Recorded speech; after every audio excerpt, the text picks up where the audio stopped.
Nakatry na ba kayong kumain dito sa Vikings? Tara, samahan nyo kami.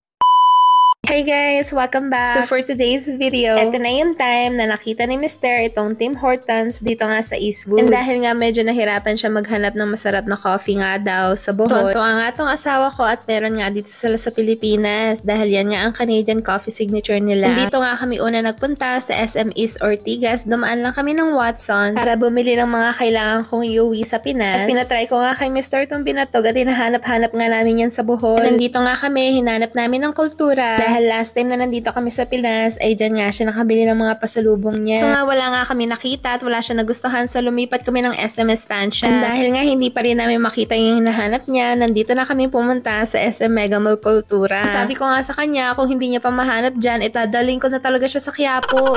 Dahil ako'y napagod na, inantay ko na lang siya sa labas at nakita ko nga tong Vikings. And dyan nga niya gustong kumain at itry ang buffet. At habang nag-aantay ako, namiss ko ang aso ko kasi nakita ko tong dalawang golden retrievers na yan. Dahil nga nakapag-reserve siya sa Vikings sa Eastwood, bumalik na lang kami at ayan na nga, naabutan na kami ng traffic. Thankfully naman, hindi naman kami inabot ng 2 oras sa daan. At mga 6:30 PM na nga to, at ayan na nga, papunta na kami. Dito nga siya nagpa-reserve kasi nga walking distance lang nga sa pinag-i-stayan namin. Marami na nga tao nung dumating kami dito. And dyan, inaantay na lang namin tawagin yung number namin. And ayan na nga yung prices nila. After waiting for 1 day, charis.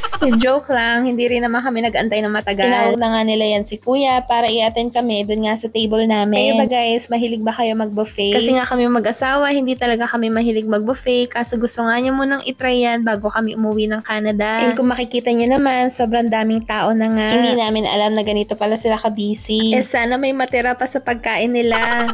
So ayan na guys, nag-umpisa na kami at tinawag ko na nga si Mr. Sobrang dami na lang food selections, hindi ko na nga matandaan, pero yan, nagkuha nga ako ng palabok. And of course guys, hindi mawawala ang dim sums nila. Meron silang 5 variety of dim sums dyan. Usapan nga namin ni Mr. wala nga rice or wala nga pasta muna para hindi kami mabusog agad. And ayan nga, sobrang nagustuhan nga niya yung pork asado. Kaya ikaw, kung malakas or magana kang kumain, sulit na sulit to sa'yo. At in fairness, masarap naman talaga ang mga putahe nila. Meron din sila ditong sushi bar. Iba't ibang klaseng sushi ang nakalagay dyan, so kayo nang bahalang mamili. Iba't ibang klase din silang pasta. Super nagustuhan ko yung truffle pasta nila. And meron din silang turkey, may lamb, may steak. Kaso nga naubusan na ng steak, kaya bumalik na lang kami sa table namin at pumunta na nga kami dito sa mga barbecuehan. And ayan nga, mamimili ka ng ipapa-barbecue mo. Itatanong nila yung pangalan mo and yung table number mo. So pwede mo nang iwanan at pwede ka nang umalis kasi sila na maghahatid nun pag natapos. And ayan na nga, igay ko na nga tong camera kay Mr. kasi nga sabi niya, kuha nga daw siya ng mga desserts at siya na nga daw ang mag-video. Kahit sobrang dami talagang desserts nila dito. Iba-ibang variety ng ice cream, super iba-ibang klase at flavor ng cake. Di mahilig si Mr. sa ube, pero yung ube cake ang sobrang nagustuhan niya dyan. Meron silang iba-ibang klaseng cookies, focaccia, may ube bread, churros, at ito naman, at iba-ibang klase nilang kakanin, at meron nga rin silang halo-halo. So ayan na yung mga desserts na nakuha ni Mr. After namin mag-dessert, sobrang busog nga kami, at sulit din naman yung binayaran namin. So ayun lang mga naging ganap that day. Salamat again sa panonood. Until my next vlog. Bye-bye!